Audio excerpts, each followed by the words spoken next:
Good morning, everyone. Hello. Hey, morning. Hi. Hi. Hi. All right. Thank you, everyone, for calling in this morning. Well, while we wait for other people to dial in, I would really love to have everyone put in the chat, where are you dialing in from?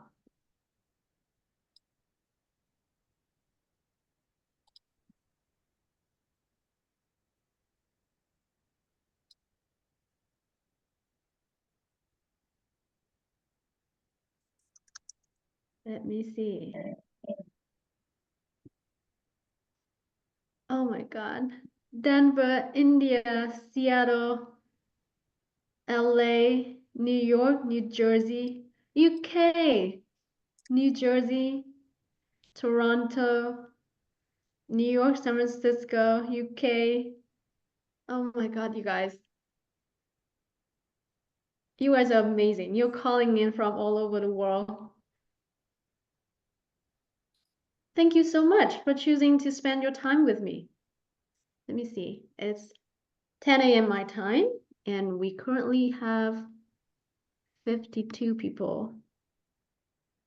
So what I want to do is I'm going to spend, let's say, another minute to let everyone in before we start.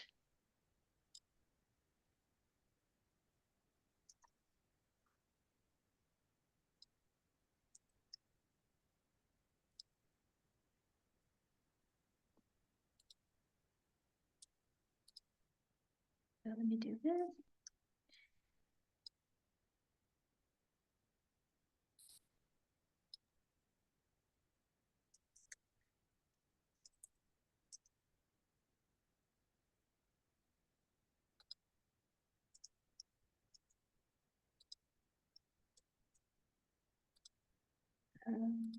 See.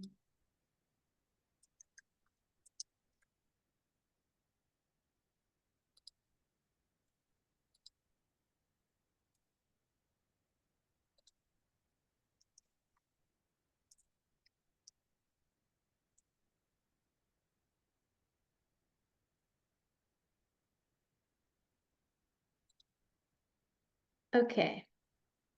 So it's 10:02 my time. I will go through some housekeeping item and admit more people one more time before we dive into the content. Okay, some housekeeping. I received your question through the survey form that I sent, and I will address some of them within the content already. If you feel like your question has not been addressed, feel free to drop them again in the chat, and I will get to your question after the first 30 minutes, because I want to spend the first 30 minutes on the content.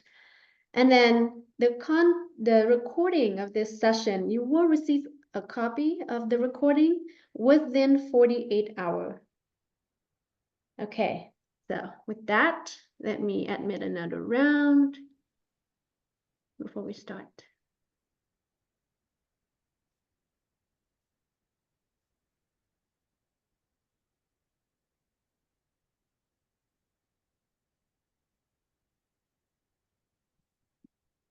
Okay, so we are at 81. I try to get back to the waiting room, but let's start. So you're all here today because you want to learn the secret to show up in your interview with confidence. Let me just start by saying that confident is not a personality, but it is a product of some observed behavior. And most dominantly, it is calm. Your ability to remain calm, to remain your composure throughout conversation. With this 30 minutes lesson, I will talk about two things. One is the winning strategy to approach interview. And second is the winning mentality that you should build coming into your next interview.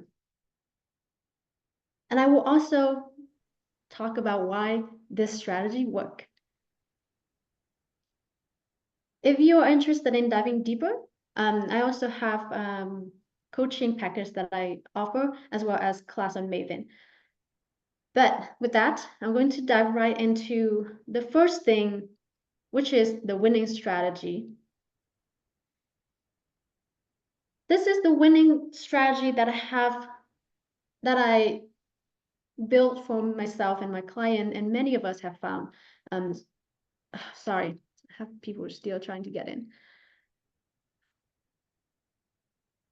Okay, let me hide that screen. So this is the winning strategy that has worked for me and all of my clients.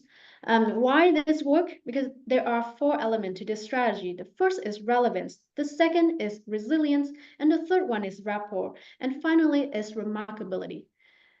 I want to call out that with relevance and resilient, that is expected. Think of this as the bare minimum in any interview. I will be diving deeper in each of these elements. But with this, I just want to call out that these are expected at any interview. And the thing that get people to finalists is the rapport they built throughout the interviewing process. And lastly, what get you to the offer you always want is remarkability, something that the interviewer walk away with after talking to you. So the first thing, relevance. What is relevance? Throughout your interview, the interviewer will ask you multiple questions in different way, but the core of it they are trying to get to is why this company, why this position, and why you. You have to have all of this thread put together to weave your story, and you really have to own it because they will be asking the same question different way. What do I mean by know the company? You do every research possible about a company, all the information on their website, on the news about a company, what stage they are in, how many people, what's the latest product they are rolling out, any win, any victory that they are celebrating, right? And then the second thing is why this position? And I'm not talking about the single position that you're applying for. You have to understand your position in the context of your department and what is the impact that your department, with your position in it, is going to have for the company's vision and the stage that the company is in. And then lastly, why you? When talking about you, you want to strike the balance. First, you want to emphasize on how your unique experience and knowledge will guarantee the success for this position. But at the same time, most of the company will also want to know how you are going to grow in the position. They want to make sure that you don't get bored or grow out of your potential within 6 months and leave them. So with these 3 things, you weave your story and you own your fit. The second element is resilient. This is the ability to stay calm. Imagine you come to an interview and the expectation is that you will be able to maintain the conversation. They ask a question and you answer. So the reason I said this is expected because everyone know coming in an interview, there is this energy, this authority dynamic where the interviewer feel like they have more of an upper hand because they are interviewing you, evaluating you, and they expect you to be able to carry out a set of answer professionally.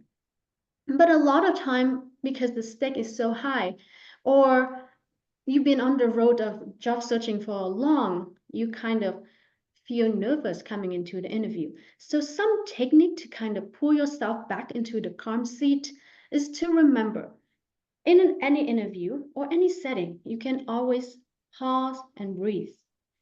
The most important thing is realize that you are kind of getting in anxious about the answer and from there thinking, okay, how do I get a moment with the interviewer? The technique that my go-to technique is to calmly tell the interviewer, hey, I want to make sure I understand your question. Are you okay with me asking some clarifying question? And with that, most likely they will repeat the question or rephrase the question. And a lot of time they will do it more efficiently, more effectively, so that you understand what is being asked much better. And secondly, even after this technique, you feel like you haven't quite collected yourself. You still have one more trick to pull, which is saying with conviction, I'm going to take 30 seconds to collect my thought. Is that okay with you? And then most likely they will say yes. And you can head down, take a pen, take a paper, and really write down your thought. Collect your thought, how you want to answer the question. This is not awkward, this is expected, and this is very powerful when you do so. And in a way, even though you take some quiet time, you show the interviewer that you're very comfortable in this interview, so comfortable that you're taking some time to collect your thought before launching your answer. Now, a lot of us also worry about how do I give a perfect answer? I want you to forget that. There's no perfect answer. The thing that they are looking for is your structure, your thought process. So even though you can't quite come up with a perfect answer in, say, a few minutes, remember it's also equally important to present your thought process. So stay structured. Walk them through how you approach the problem and how you are going to produce the answer. That is more important than the perfect answer that you are aiming for. The third thing is, I received this question in the survey as well. What if I answer the question in the direction that I think is wrong, or I see them frown upon my answer? Remember, this is an interview. This is kind of a working session. You don't have to be perfect. If that happened, bounce back, pause right there and say, are we heading in the direction that you want to see? Do you want to see more detail, or you want me to shift in the other direction? Whatever that might be that you think about. And the last thing, going into an interview and think of the tough question not as a threat, but as an opportunity. Like, hey, I will be able to showcase how I handle myself on spot with tough question, with my clear thinking, and being able to present my thought process. Okay, so that is resilience. For this, I want you to leave with a tip, rephrasing the question to buy more time and to breathe. Stepping up from resilient, where you still feel that power dynamic, where they are kind of having the upper hand, they asking question and you answer. Rapport is when you are able to turn the interview into more of a dialogue. You level the playing field so that it feels like you are talking to a coworker, not to an interviewer. And you do this by recognizing the kind of energy they're bringing into the room and kind of match it. Put yourself equal to the interviewer.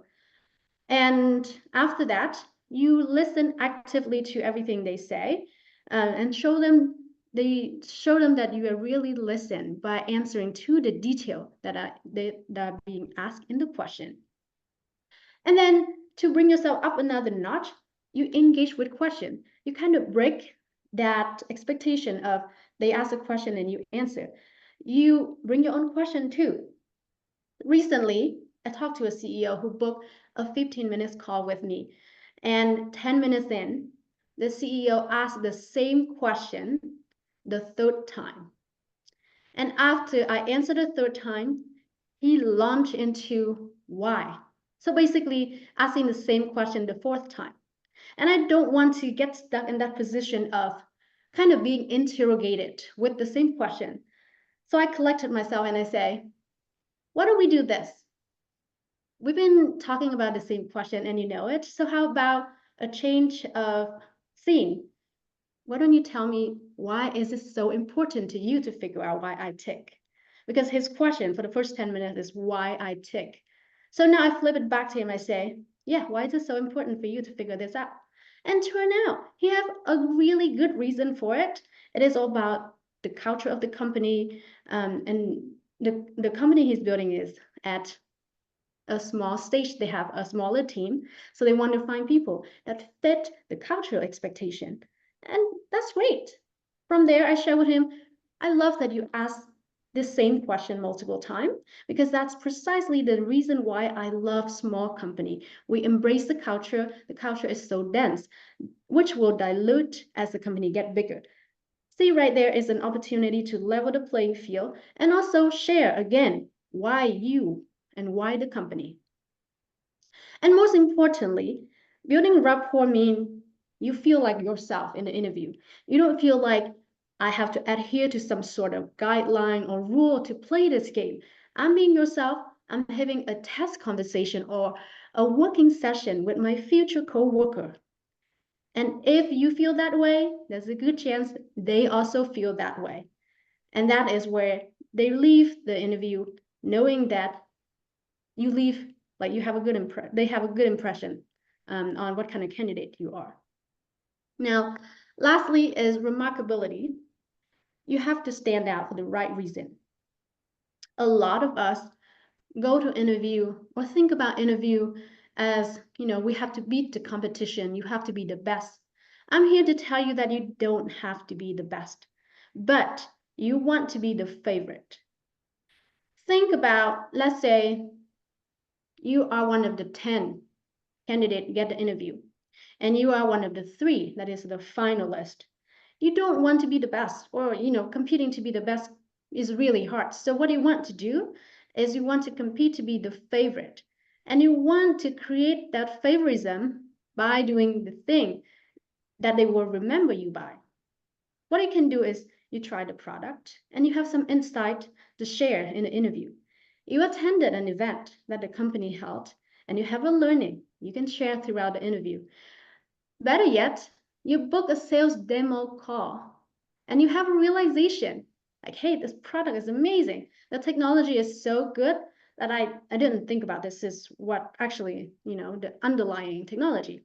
Or you can try talking to the customer support and discover a customer pain point to share. The point here is you really show them that you are passionate about the product, passionate about the company, to the point that you invested in extra step. You don't wait until you become an employee to impress them. How do I know this? I did this with most of the interview that I have in the past. And the one that landed me an offer is the one that I did this extra thing. For example, a couple of years ago, I was really interested in this company called Unsupervised. I researched all about the company. I know what stage they are in, what kind of funding they need. And, after weaving my own story, I booked a sales demo call. I talked to the salesperson as if I'm a potential customer. And then at the end, I was like, I'm actually interviewing for a job, but I really want to understand the product further. And there's no information on the website for me to learn more. So I have to be creative and I book a call with you. And I'm so glad I did.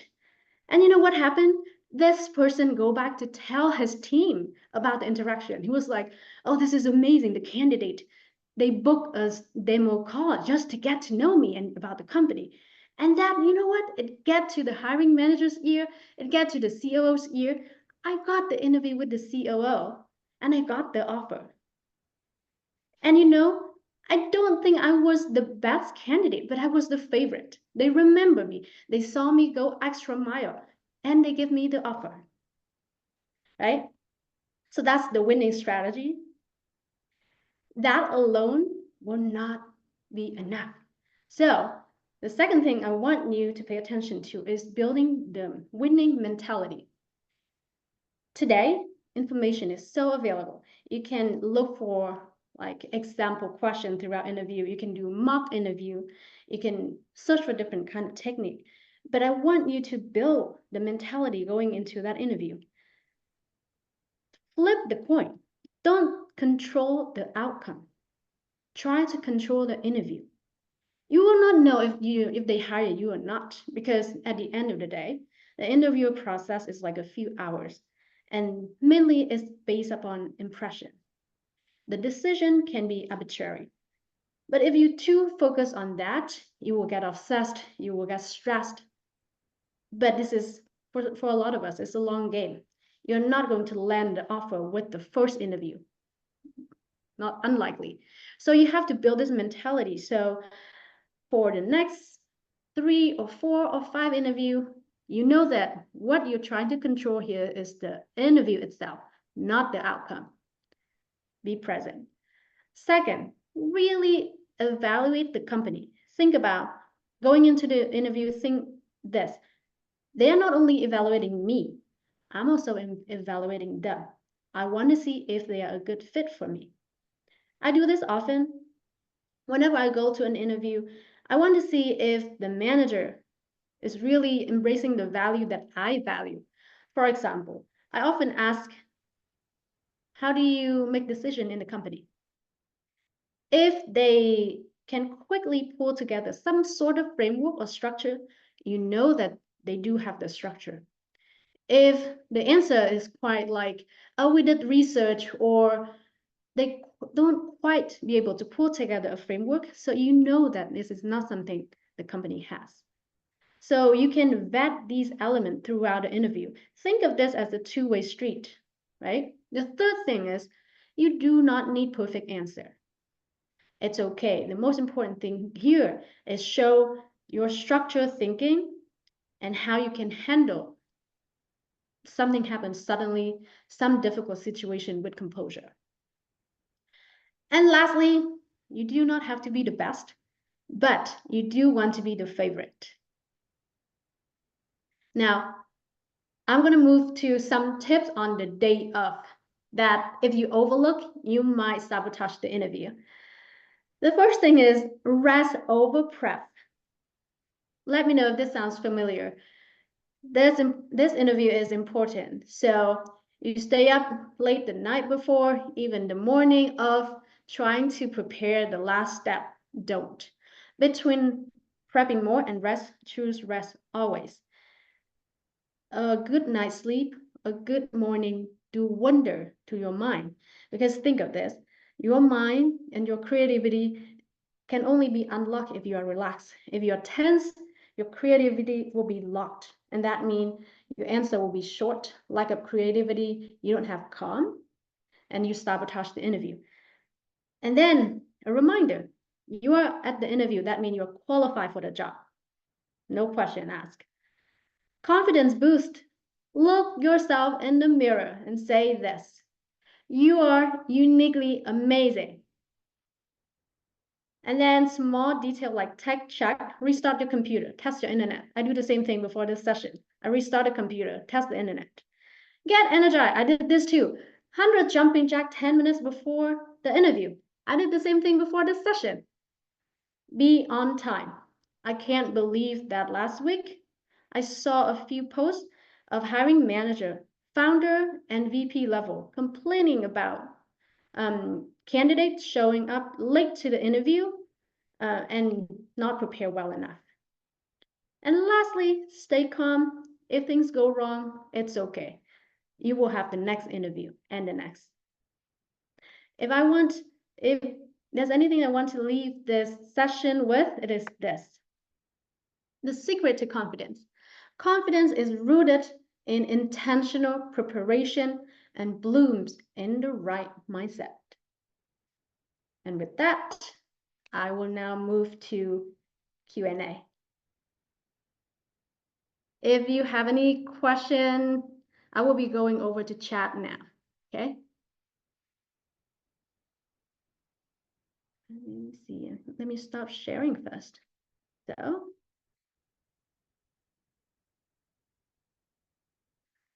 first question, curious how you suggest folks can advance to director and VP level. Feel you recommend who have been 1099 contracted to get back to W2 full-time work in this market. I have a confession. Like this session is about confidence in interviewing, which means you already kind of securing that interview. If you're interested in this, I am happy to recommend resources and other coaches around targeting and how to do your outreach to make sure you have more phone screen, more interview. But in this session, this is not something that I cover. Sweater. Is sucking up a good idea in an interview as you need this opportunity? I feel they expect this. How to navigate this? My answer is no. I don't recommend anyone to suck up to the interviewer. For one, If that is not something that you want to do long term, then don't do it in an interview. Again, you want to think about this as a testing, a working session for long term. And you want to be bringing your authentic self to both the interview and your job. So I don't recommend this.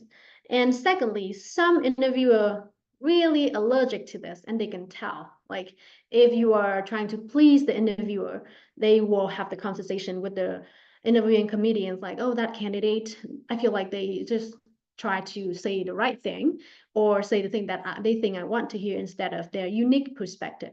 Remember, you are being invited to this interview for your unique experience, not to say something that they can find easily elsewhere. Sometimes being yourself can be double-edged sword. Authenticity can lead to interviewer being judgmental. I'm not sure I agree with this since I've been in this situation and haven't worked in my favor. Is a human with bias and will pick up on the smallest signal they get if they want to ding you. That is true. As I mentioned, the interviewers have the power dynamic where they feel like they are selecting you among other candidates. So it always feels like they have more power. But remember, the power, you don't want that in the job either. So from the get-go, if you can't even be yourself, if they can't even handle you being authentic, then that is a good signal. Question like, do I really want to be in this kind of setting, this kind of environment? At the same time, I don't mean to really test the environment, really bring something that is testing to them, like really unprofessional, for example. Then I don't recommend that. Do bring your authentic self, but filter to be appropriate, to be professional. How to answer what is your strength and weakness? Again, if you want to connect on this, I invite you to send me an email and I will share my email address after this. But I am happy to discuss this further. This session I want to dedicate to building confidence, and strength and weaknesses is a rich topic. Let's just say that. Very helpful. Thank you. This was an excellent lightning round. Thank you. Thank you. It can be a risk to try control the interview. Could make the interviewer uneasy. How do you balance this dynamic? Very good question. What I mean by control the interview is control how it goes. A lot of us coming to interview worrying about like, oh, what if I fumble? What if I repeat myself? What if I say something silly? So those are the things that you can control by the mentality, like, it's okay. We are all human. They understand. And second, if you fumble, you can bounce back. The most important thing is not that you don't fumble during the interview, but how do you bounce back? So there was time that I fumbled during the interview, and the way I bounce back is like, you know what? Actually, let me get back to the beginning of how I think about this problem. And here is my thought process again. Bounce back. You don't have to keep falling. If you know you're falling, pull yourself back. Start again. If it's a type A interview, they will not be uneasy and will see you for what you're worth. Any other BC type who are insecure will feel uneasy about this. I think that's a response to the question before. Thank you. Good tip. Energy is important to the interview. Right mindset. How to get those aligned minutes before the interview and keep level up across all the meeting. This is a tough one. Like all of the tips that I share, even the mentality, it's easy to embrace them. Let's say when you're calm, like your practice, or at the beginning. But when you are in the thick of it, or when you're being hit by the second difficult question, you suddenly slip, and you forget that you can be calm. So a good habit, you write it in your arm, in your hand if you have to. Breathe, stop. You don't have to keep going. No one expects you to keep going. I think the diamond of any conversation, especially in an interview, and show that you're in control is that you can pause when you want. And all you need to do is to signpost right there, like, hey, I'm taking a breather, and just breathe. That's fine. I did that a lot of time, almost in every interview. If I feel like I need to breathe, I'm like, hey, I'm going to breathe. That's right there is showing calm and in control. Some of my interviews are scheduled late in the week and during the daytime, so I feel they didn't prioritize my profile. This is a good point. It sounds like they push you on a schedule that is not in your favor. I would try to see this is kind of testing. A lot of time, and this happened to me before, like I didn't want to push the time because I feel like they give me the opportunity. If I push back, they will take the opportunity away. That's not the case. Just ask. You're not saying, I'm not going to be able to make this time. You just say, is there a better time that you can offer, or do you have any flexibility with this timeline? Can we push it 2 days out or to next week? You are just asking for another option. You are not refusing the timeline that they offer you. That's one. I wouldn't read too much into they didn't prioritize my profile. In this market or in any market, interviewing time is very expensive. They will not invite you if they don't think that you can do the job. So don't read into that. If they invite you, just take it as I'm qualified to do the job and just be proud of it. Next, what tip do you have to case study type question, especially when it is rooted in their current business and there is information asymmetry? This is a tough question if the case study rooted in the current business. Let me know if this answers your question. I had this before where I feel like they give me a prompt and I think to myself, this must be enough. I must be able to draw an answer from here. But that might not be true. So in my last company, I was part of an executive team and we pushed out a take-home exercise in which we particularly want candidate to write us back and asking for more information. Like, hey, here's what I'm thinking about, in terms of approach to tackling this question, but I'm missing so-and-so information. Is that something you can provide? That is a way to get more information, but also show that you are proactive. You know what information is needed. What if you have been lucky and worked hard to get to senior level position, but you keep being challenged by some interviewer because apparently you are too young? What would you suggest in how to speak confidently about your background experience? I get this a lot. Um, and young, like these days, we don't put our date of birth on the resume anymore, but they can kind of like work out the math by, when you start work and your years of experience. And when something like this happen, you can definitely address it in how you handle the situation, the question during the interview. Some of the tips that I share in the first 30 minutes apply, like the way you counter with question, the way you pause to collect yourself, the way you ask clarifying question, all of that speak to your level of maturity.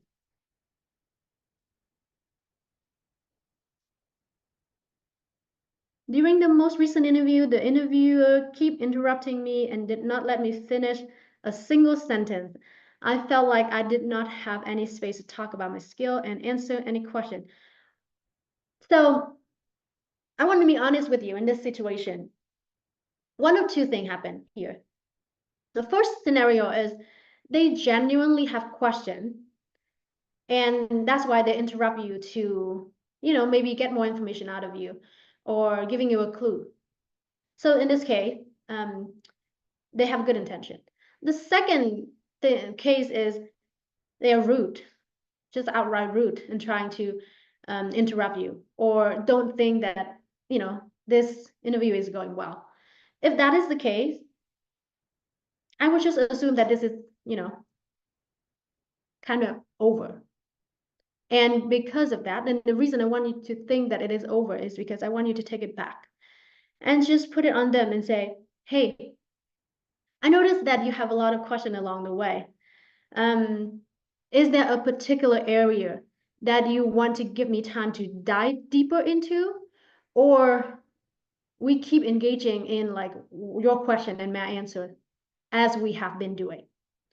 So what you've done here is basically call them out that you have been interrupting my answer, and you didn't give me time to form my answer properly. That's why I word it as, if there's any area that you feel like you want to give me a few minutes to fully flesh out my thought, let me know. Or if you want to stay in this current dynamic of you ask question and answer, that's fine too. I just need to know, right? So again, that's another technique that you can take back the control and call out the interviewer as well. Yeah, you don't want to work here. That's right. Let me see. Next question. Can you provide some tips on confidence regarding hand gesture while answering questions so that it adds impact, not distraction? Hand gesture. This is, so I was thinking, as I read the question, I was thinking like, how do I use my hand gesture? The thing is, if you use your hand gesture intentionally, for example, when I say, I want to sum up what I've said, and I just do that, then it's not distracting and it's just enough. But if someone's just like constantly doing this or like this, then that is distracting. So I think the fundamental here is to control this. Try not to do too much movement. It's harder to say, okay, I want to sum up this and then, have a proper hand gesture for that. If it's hard for you, just keep it on your thigh and hold it there.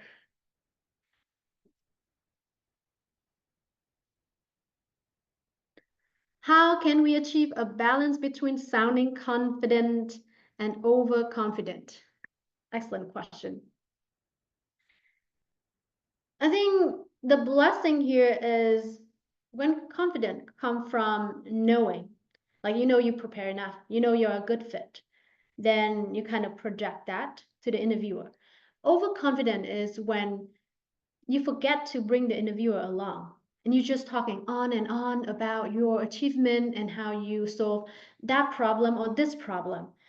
So a good practice is to check in with the interviewer and say, are you with me so far? Anything that you want me to dive deeper into? Make sure that you are bringing the interviewer or even the panel along. Okay? Can you provide some tip on confidence regarding hand gesture? Oh, I think I just got that one. Is there anything you can do to show that you are the right candidate after the interview is over, before the team make a decision? For example, through a thank you note. This is where I will say, do everything that you can. Don't just do enough. So a lot of time, and I see this argument on the internet too, like if I'm a good fit, why do they bank it on a thank you note to decide to hire me or not? The thing about the thank you note is not something that and I agree with that argument, but the thing is, if among you and two more candidates who are equally competent and memorable, you do want a thank you note to summarize the moment, the breakthrough in the interview that you want them to remember. So you did all of that and you want to leave a good impression in the interview. But a lot of time they walk out of the interview and they forget.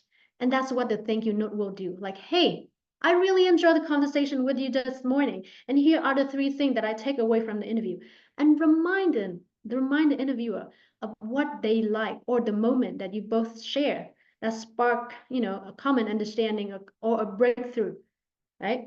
So that is the goal with the thank you note. How to have a good closing at the end of the call to leave a good impression and be memorable. The favorite some tip. Excellent question. So when you approaching the end of the interview, it's kind of this game that we play, like who has the last word, like, okay, thank you, have a nice day. What I often do to leave a good impression is that, thank you very much for your time today. I look forward to working with you and the team. That's project the right amount of confidence. And it doesn't hurt. Like, even if in the end they don't hire you, it doesn't matter. What you are doing here is trying to control what you can do, which is leaving a good impression. At the very least, they walk away like they are confident. They have energy and they want to work for this company, for me, right? So that's how I usually end the interview. All I could do was reach out to a recruiter, not even sure. So this question is, you never can get the interviewer's email. I would argue that that is true. A lot of big company will try to protect the interviewer by hiding their email. But you know their first name and last name. You can search for them on LinkedIn. And this is a real example. I interview at, let's just say, a big company, and I also don't know the interviewer's email, but I know their first name and last name. I searched them on LinkedIn. It was a rough beginning kind of interview. So I reach out through LinkedIn and I say, hey, I really appreciate the conversation with you. I believe if I'm given the opportunity, I will be able to add value to the team. And here are the three things that I remember from the interview. I didn't mention that the start, like we had a rough start. Don't give it a name. You don't want to call to or recall a negative experience. The whole point of reaching out is to re-emphasize on the good moment of the interview. And I did that. And I think that got me to the next round of that interview and ultimately landed the job. After the interview, if you feel like you didn't answer the question well enough, do you think it's appropriate to send those answers through email on the same day or a day later? First, I want to acknowledge that I don't know a sure answer, like a right answer for this, but I would say go for it. If your gut feeling is like, oh, I didn't quite get it right, and now that I have time to reflect, this is what I think, do it. And this is in the mentality of do everything that you could, not just the bare minimum. So if you feel like you still have something to say to the answer, send an email. It doesn't hurt. And remember, do whatever you can control. Some interviewers don't want to share email. But thank you note. That's right. They don't read LinkedIn message. Any good strategy to get the email to send thank you note? That is true. Some interviewer will not read even LinkedIn messages. So at the very least, you can tell the recruiter, like, hey, I really enjoyed the conversation with so-and-so. Here's a thank you note. I would love to have your help to pass this on to them. So that's what I have done as well.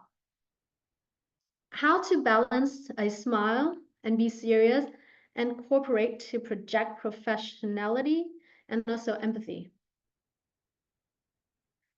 So let me see, how to balance a smile and serious and cooperate to project profession. This is really interesting because you are right. You need to match that energy. And the tricky part with interview is you always want to keep the professional face while also trying to build rapport with the interviewer. So that's what I meant earlier in the session about matching the energy level.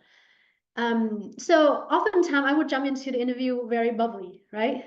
That's why a reminder to myself is whenever I jump in, I kind of read the room, kind of like, okay, here's my interviewer. What's their energy level today? And it's always safe to start out low key, like, hi, yeah, how are you? Very good to see you today. And as they open up, if you see that their energy level kind of level up, you can open up and match that energy too. There's no like one right question for this. It's a constant adjustment, constantly reading the room and matching the energy. All right. Okay. Any other question from the audience? If anyone, if there were a few questions that you sent me through the survey, and I think of one of the question, which is I get overly excited and kind of share too much detail. How do I bounce back? So I would just want to come back to this a little bit. Bring your interviewer along. Before going too deep in one direction, you want their buy-in, kind of their buy-in and permission by saying, so next step, I'm going to dive deep into the detail of the model. Would you be interested in that? They will tell you, right? If they say, well, sure, let's do it, then you know they are coming with you. And if not, they will be like, actually, no, I want you to pull back and kind of walk me through your overall like thought process. Then you know you have to figure out the thought process. You haven't quite landed that part yet. Okay. There was another question, which is the case study is very particular to the company, which I address with some of the live question here. In this case, you establish credibility by knowing for sure what is the challenge, the problem before launching your answer. So make sure that you ask all the questions. You surely understand the challenge and the kind of answer they look for before you build your solution. Okay, you always ask for more information from them to clarify. Any pointer on how to be succinct, yes, yet impactful overall? This could be any website, courses, book. So by this, I will also address another question through the survey, which is, should I get a coach for interview? My answer is that if you are going on your own, I believe that eventually you figure it out. So depends on how fast you want to figure it out. You decide if you want to bring in a coach, because the whole point of bringing in a coach is to help you accelerate to a path that you want to go. And the second thing is, if you feel like there are some specific use case that you can't quite navigate yourself, this is also a good time to bring in a coach with that particular expertise to help you navigate. So really depends on your level of comfort and how fast you want to land that job or land in that industry. Then you decide whether or not to bring in a coach. So let's see the next question.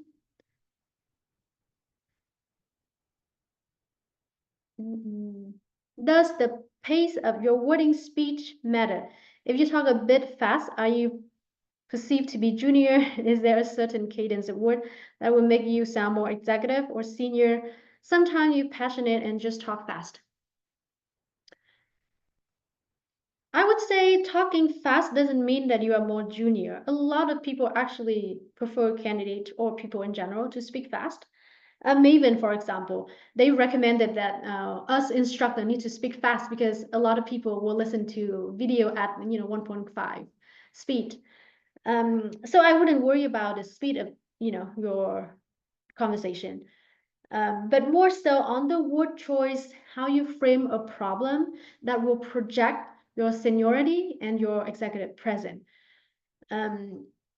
Again, this is in this session, I don't want to dive deep into that, but there are definitely framework or way to present and make you more senior. And I would recommend to seek out resources or even coach. There are a lot of us in Maven that can help you with this.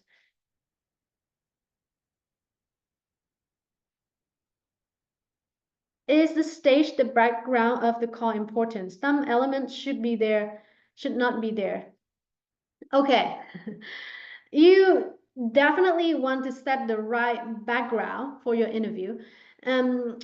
These days, a lot of time people just have like a picture background of the city or something so that they don't have to show their real background. I don't feel like it, so that I set up my real background, but I also didn't want it to be distracting. So before this session, I have a lot of things here, like all the artwork that my son brought home that I really love and cherish. But I know there will be like people looking at this and question, what is that? What it looked like so and so. That's why I remove them and just leave a few things that people can remember me by. So with this, I hope you remember there's a cat right next to me here, and it looks like pleasing, lucky, and all that good vibe, right? So be intentional with the kind of impression that you want to leave and organize your background accordingly. Interviewers are looking for specialists, but we didn't get the opportunity to work on solving those problems. However, you are aware of them and how to demonstrate this to the interviewer. Very good question. No one wants to admit this, But in a lot of cases, the interviewer don't quite have the criteria or the interview structure clearly defined. That's why they will ask some generic question. And this is where you have to be very intentional with the kind of impression that you want to leave, and intentionally prepare your answer to showcase that. I always do this. For example, with the chief of staff role that I apply for, I map out the skill that I want to show them, and then kind of predict what kind of question they will ask, and then tailor my story accordingly. That way, whether they ask the precise question or not, I know that there are certain story that I want to make sure I weave into the whole interview experience for them to know, right? And that's what I mean by intentional preparation. Very good question. I have flowers. That's good. Flowers good.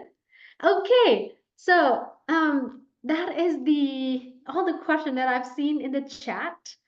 If you, I will stay here for another minute in case anyone want to ask the question. Thank you, of course. But that is it. Thank you, folks, for showing up today. I hope the session is helpful, and I will be following up with my coaching information as well as my upcoming Maven course. Thank you again, and you have a wonderful day. Thank you. Have a nice day. Bye. Thanks.